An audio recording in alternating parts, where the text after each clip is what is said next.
സന്ദേശം റൗണ്ടാണ് അടുത്തതായി. സന്ദേശം റൗണ്ടിൽ പെർഫോം ചെയ്യാനായി നമ്മുടെ കൊച്ചു കുരുന്നിനെ ഇവിടെ സ്വാഗതം ചെയ്യാം. ഷാൻവർ. ഹായ്, എൻ്റെ പേര് മുഹമ്മദ് ഷാൻവർ ബാബു. ഞാൻ ഈ സന്ദേശ റൗണ്ടിൽ പാടാൻ പോകുന്നത് ഈണത്തിനൊത്തുകൊണ്ടിട വേണം പാട്ട് പാടിടുവാൻ എന്നുള്ള പാട്ടാണ്. സംഗീതത്തെക്കുറിച്ച് മഹത്തായ സന്ദേശം ഇതിലുണ്ട്. നിങ്ങളെല്ലാവരും കാണണം, പ്രോത്സാഹിപ്പിക്കണം.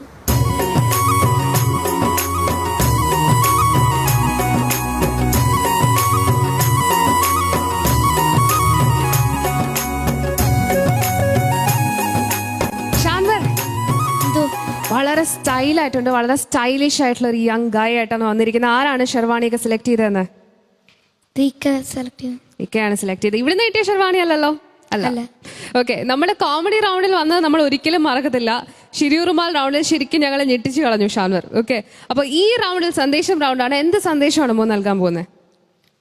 സംഗീതത്തെക്കുറിച്ച് മഹത്തായ സന്ദേശം. ഓക്കെ, വളരെ ഡെപ്ത് ഉള്ളൊരു സന്ദേശം തന്നെയാണ്. അപ്പോൾ ഈ ഏത് പാട്ടാണ് സെലക്ട് ചെയ്തിരിക്കുന്നത്? ഈണത്തിനൊത്തുകൊണ്ടിട വേണം പാട്ട് പാടി. ഓക്കെ മോനെ, അപ്പം ചിരി റൗണ്ടിൽ പെർഫോം ചെയ്തതുപോലെ തന്നെ അടിപൊളിയായിട്ട് പെർഫോം ചെയ്യട്ടെ. ഓക്കെ, ഓൾ ദി ബെസ്റ്റ് മോനെ.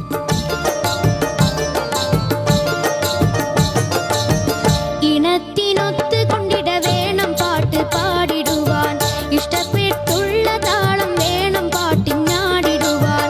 ഈണത്തിനൊത്ത് കൊണ്ടിട വേണം പാട്ട് പാടിടുവാൻ, ഇഷ്ടപ്പെട്ടുള്ള താളം വേണം പാട്ടിനാടിടുവാൻ.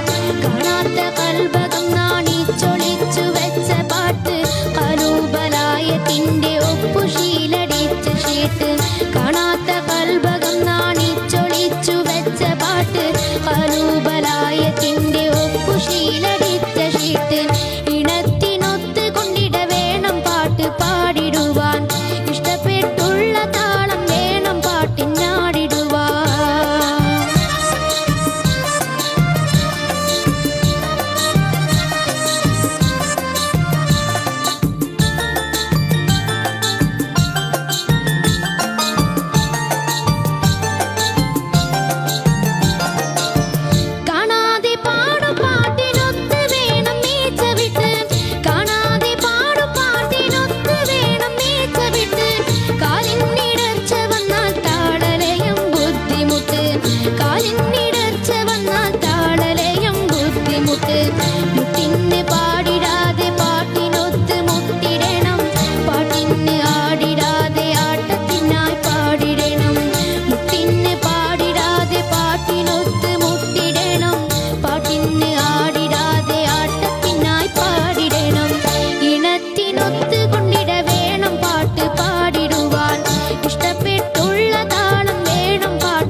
ഷാൻവർ, എന്തോ ഷാൻവർ തിരഞ്ഞെടുത്ത ആ ഒരു സന്ദേശം, അങ്ങനെ ഒരു പാട്ട് ആദ്യമായിട്ടാണ് ഞാൻ കേൾക്കുന്നത്.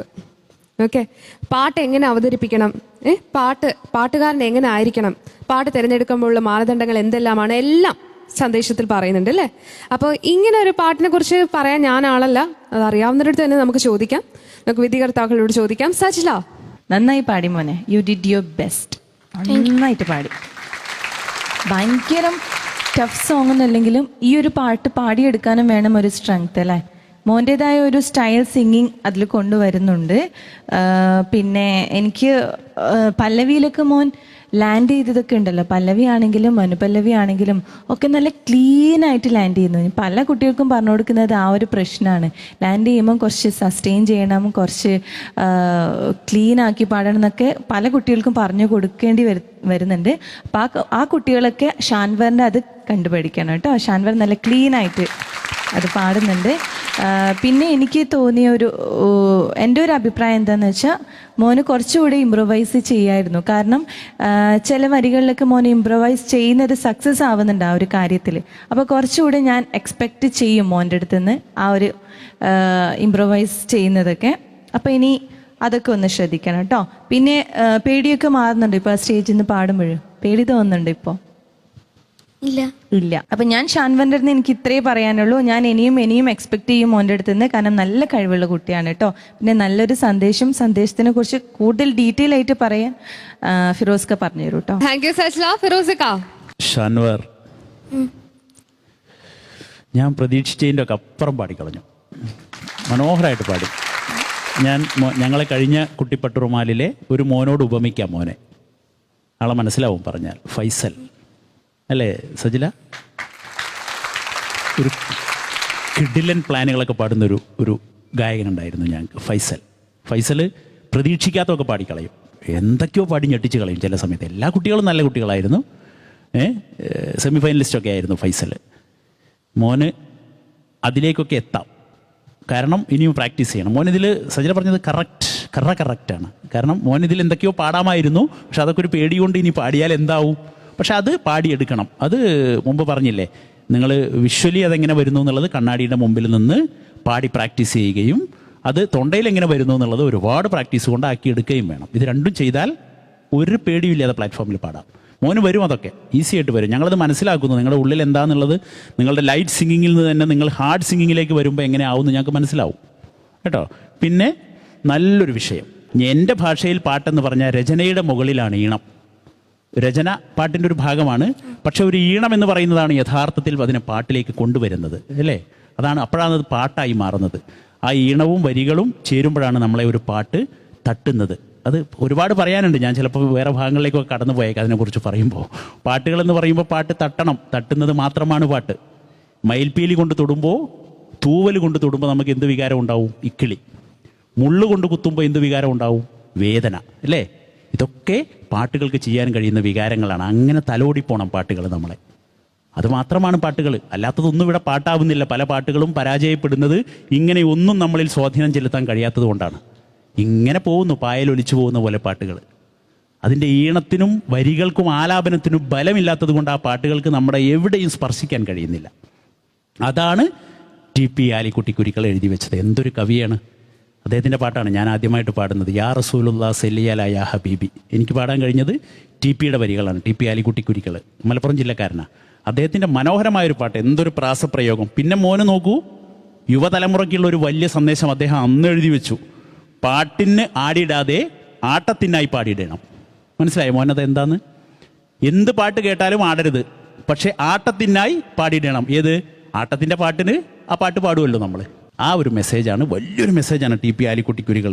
പിന്നെ പഴയ കവികളൊക്കെ പാട്ട് അവസാനിപ്പിച്ചിരുന്നത്, ഞാൻ എഴുതിയ ഈ കവിതയിൽ തെറ്റുകളുണ്ടെങ്കിൽ, മോയിൻകുട്ടി വൈദ്യരുടെ ശൈലിയൊക്കെ എങ്ങനെയായിരുന്നു, തെറ്റുകളുണ്ടെങ്കിൽ എന്നോട് പൊറുക്കണേ റബ്ബേന്ന്. അതാണ് ഈ പാപി TPയിൽ പാപം വിനാശമാക്കിയിടണേ. TP ആലിക്കുട്ടി കുരിക്കൾ, TP അല്ലേ. എന്നിൽ പാപം ഉണ്ടെങ്കിൽ അത് പൊറുക്കണേ റബ്ബേ, ഞാൻ ഈ കവിത നിർത്തുകയാണ് എന്ന് പറഞ്ഞാണ് അദ്ദേഹം കൺക്ലൂഡ് ചെയ്തിട്ടുള്ളത്. വലിയൊരു കവിയുടെ പാട്ട് എടുത്തുകൊണ്ട് വന്നു, അതിമനോഹരമായിട്ട് പാടി കേട്ടോ. Best of luck. Thank you ഫിറോസിക്ക. ശബ്നം.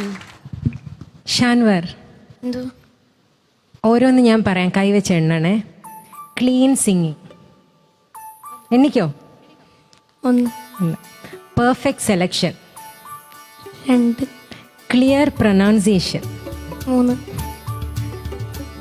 ഒരു സ്ട്രെയിനും ഇല്ലാണ്ട് വിത്തൗട്ട് സ്ട്രെയിൻ പാടി, 4 സ്ട്രെയിൻലെസ്. 4. ഇനി 5-മത്തെ എന്താണെന്നറിയോ? എന്താ? മോൻ ആ നിന്ന് പാടുമ്പം നമുക്ക് മോൻ പാടുന്ന കാണുമ്പോൾ അറിയാം സീരിയസ് ആയിട്ട് പാട്ട് എടുത്ത് പഠിച്ച് പാടുന്ന ഒരു സിംഗറാണെന്ന്. പാടുമ്പോൾ കുട്ടികളിയൊന്നുമില്ല, കുട്ടിയാണെങ്കിലും കുട്ടികളിയൊന്നുമില്ല. ഞാൻ സീരിയസ് ആണ്, ഞാൻ ഇത് സീരിയസ് ആയിട്ട് എടുത്ത് തന്നെ പ്രാക്ടീസ് ചെയ്ത് പാടുവാണ്. മോനെ ഒത്തിരി ഇഷ്ടപ്പെട്ട്. കാര്യം മോൻ പ്രാക്ടീസ് ചെയ്യാൻ എല്ലാ രീതിയിലെ സംഗതി ആയാലും മോഡുലേഷൻസ് ആയാലും എല്ലാം വരുന്ന ഒരു ത്രോട്ടാണ് അള്ളാഹു മോന് തന്നിരിക്കുന്നത്. അപ്പോൾ അതിന് അള്ളാഹുവിനോട് എപ്പോഴും മോൻ നന്ദി പറയണം. അതോടൊപ്പം തന്നെ എപ്പോഴും പ്രാക്ടീസ് ചെയ്യണം. വെറുതെ ഇരിക്കുമ്പോഴും ഒക്കെ പാടിക്കൊണ്ടിരിക്കണം കേട്ടോ. ഞാൻ സീരിയസ് ആണെന്ന് അറിയാവുന്നത് കൊണ്ട് മാത്രമാണ് ഞാനിത് ഇത്രയും ഡീറ്റെയിൽ ആയിട്ട് മോന് പറഞ്ഞു തരുന്നത്.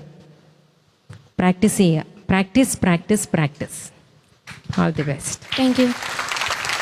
Thank you Shabna. അപ്പോൾ ഷാൻവർ, മാർക്സ് അറിയണ്ടേ? അപ്പോൾ എല്ലാവരും നല്ല കോമൻസ് ആണ് പറഞ്ഞിരിക്കുന്നത്. അപ്പം നല്ല മാർക്സ് ആയിരിക്കും അല്ലേ? നമുക്ക് പ്രതീക്ഷിക്കാം. Sachila, out of 30? 29.5.